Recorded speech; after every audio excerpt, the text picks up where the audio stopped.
Jussie Smollett has given an interview on, I think it was Good Morning America. Well, we have this ABC exclusive image, but this is a story from the Daily Beast, specifically mentioning one aspect of his interview. Now, just real quick recap for those that aren't familiar. Jussie Smollett is the Empire actor, the show Empire, who alleges that two men attacked him, poured an unknown chemical on him, threw a noose around his neck, which we now know to be clothesline, before yelling something about MAGA country and running off. Many people don't believe this story. And the point of this video is to go over some of the things he says, but more importantly, over on Reddit, which tends to be particularly progressive, we have, he's getting annihilated in the comments. And so I kind of want to go over how some people are viewing this and framing this. And these are regular people on Reddit, just users who are posting things where they're basically like, no way, dude, we don't believe you. But we'll start with this news story. So a few things to preface the story. Police have reviewed, I think, hundreds of hours of footage and found no evidence of an attack. He's seen walking off frame in one surveillance video and then walking back into frame about a minute later with clothesline around his neck. But apparently the police don't see any individuals come on any of the cameras. So it is believed now that there wasn't anybody there. But hold on, I'm not saying it didn't happen. You know, who knows? It's not definitively proven he lied or anything like that. But I'm going to say, it is my opinion, based on the several videos, and I'm following the story, I'm not going to let this one go, that I do not believe he's being honest, but I also don't know. And I also want to make sure we don't throw someone under the bus simply because the facts so far don't support what we think is happening, right? There are a lot of stories that get pushed too hard. Everybody makes an assumption about what is happening, and Covington is a good example of that. I'm not trying to make it seem like, they're identical, just that let's make sure the police can do their jobs to come out with evidence, because if it's true there are two guys who did this, they need to be arrested and jailed, because look, I don't want to live in a country where dudes are running around pouring chemicals on people, throwing nooses around their neck. No way. And I want to see justice served. But if it does turn out to be a hoax, I want to see justice served. Let's go over the Daily Beast. Jussie Smollett said, "You'd believe me if I was attacked by black or Muslim guys." In his first interview since the reported attack, the Empire star tells Good Morning America how the attackers put a noose around his neck and poured bleach on him. Okay, let's just take a second. If you told me Muslim guys attacked you in Chicago, I would be much less likely to believe it. That's ridiculous. It's seriously, at 2 a.m. in sub-zero temperatures, two Muslim guys showed up and attacked you? I'm sorry, I'm not going to buy it. When you tell me it was MAGA Trump people, I'm like, it's kind of weird for Chicago, but listen, it's possible that it was just two dudes who yelled MAGA country for no reason. Like, they might not be Trump supporters. It may have just been people attacked him and yelled MAGA country. But to imply that it was like Muslim guys, I'd be like, that's, Now, as to him saying if it was black guys, I'd also kind of be like, well, look, we do have a lot of violence in Chicago. The downtown area, Chicago is very diverse. And neighborhoods are segregated. But I'm still not going to just buy it unless you have evidence. And more importantly, I don't believe they said it was white guys. I believe they said it was guys wearing masks. So that's not even an issue at this point. But let's read what he claimed. They say Smollett addressed his doubters on Good Morning America on Thursday, explaining what it was like to be the victim of a hate crime outside of a subway at 2 a.m. "I'm pissed off," he told ABC's Robin Roberts in his first interview. "It's the attackers, but it is also the attack." Smollett, who is openly gay, has faced increasing skepticism about the details of the January 29 attack, but he maintains his story.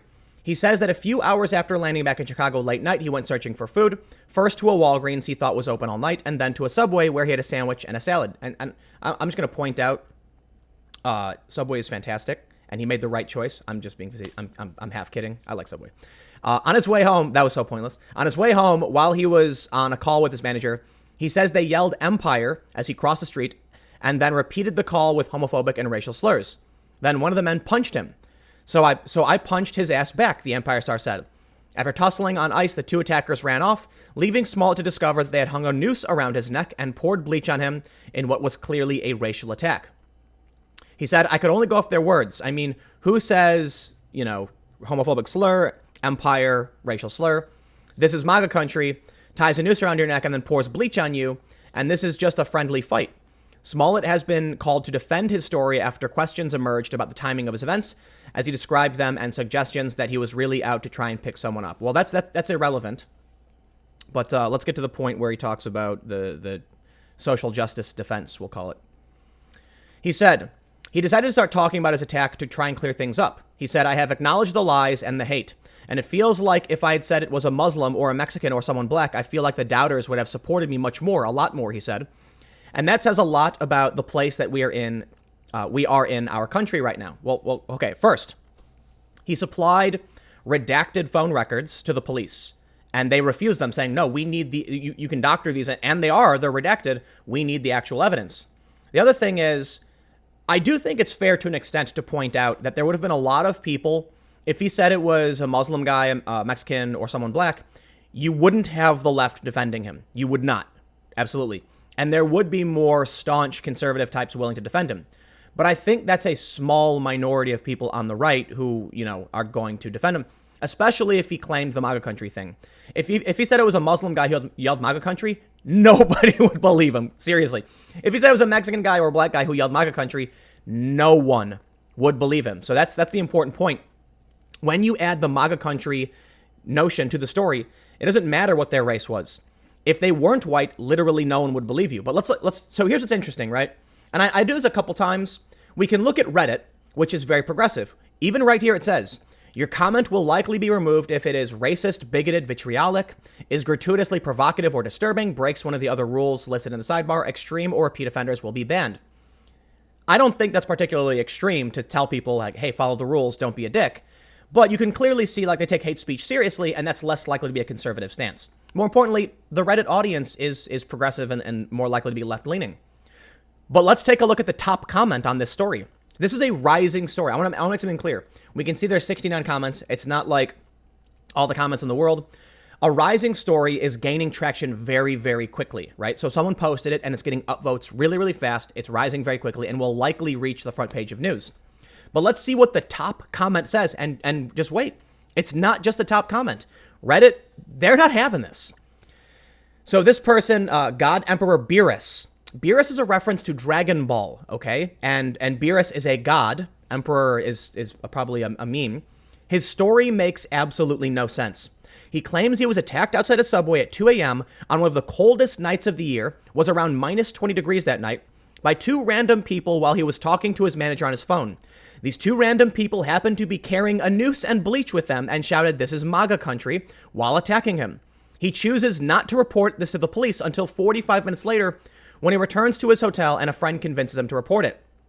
This starts to fall apart in many different ways.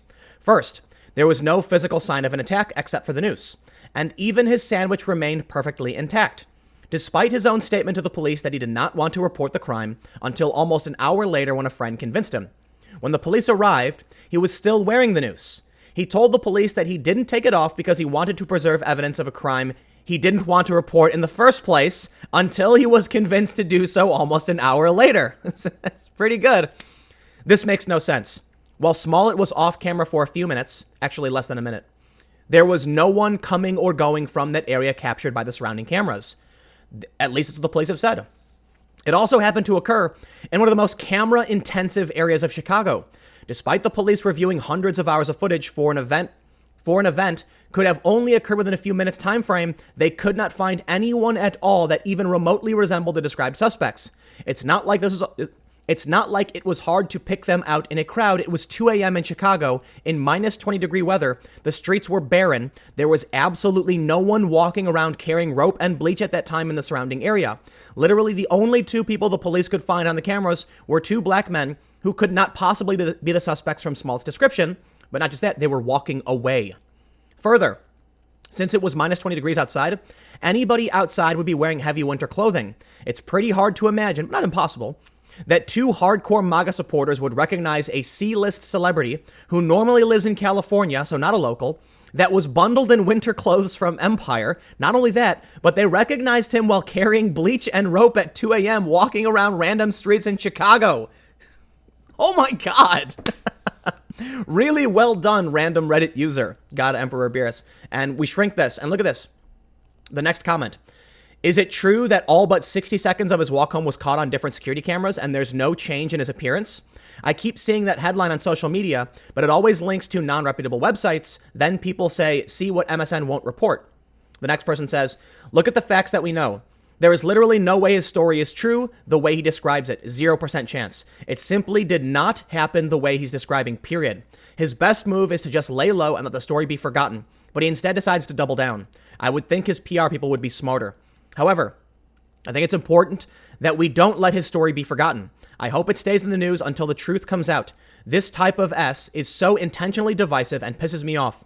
It does nothing but fester hatred among the country. He knew what he was doing when he put up this BS story, and he should be held accountable. Look at the next comment. I'd believe you if there was a shred of evidence. However, there's not one piece of your story that has been verifiable other than your $5 footlong from Subway. There's an edit. This next one. No, we'd believe you if your story wasn't full of BS and you fully cooperated with cops by handing over your phone records in full instead of acting sketchy. If he's found to have lied, they better charge his ass instead of letting it slide. The next one says, the statement proves he's just doubling down on the identity politics spin. Hilarious, anyone believed his ridiculous story in the first place. Next time he pipes up, they should give it the headline it deserved from the start. D-list rando begs for attention. It goes on. Seriously, the comments, there's 70 right now. It's a rising thread. This is a rising story. It means it's getting more and more traction. And the top comment with 139 points, now 107 comments in less than an hour, is the top one talking about his story makes no sense. It's a really good breakdown, actually, this comment right here. That I think the best part is that two random guys were carrying rope and bleach and recognized a C-list actor from Empire. I've never heard of this guy. He's raised his profile. You know, I should say this alleged attack raised his profile. So that's, I gotta say, I lean towards, I think it's fake. I really do. A C-list actor at 2 a.m. on one of the coldest nights in Chicago, where two guys were able to attack him in less than 60 seconds without appearing on any cameras. They knew who he was. They called him slurs, and they were carrying bleach and rope. Yeah. All right. I'm gonna leave it there. Stick around. My main channel video, youtube.com/timcast, will be at 4 p.m. I will see you then.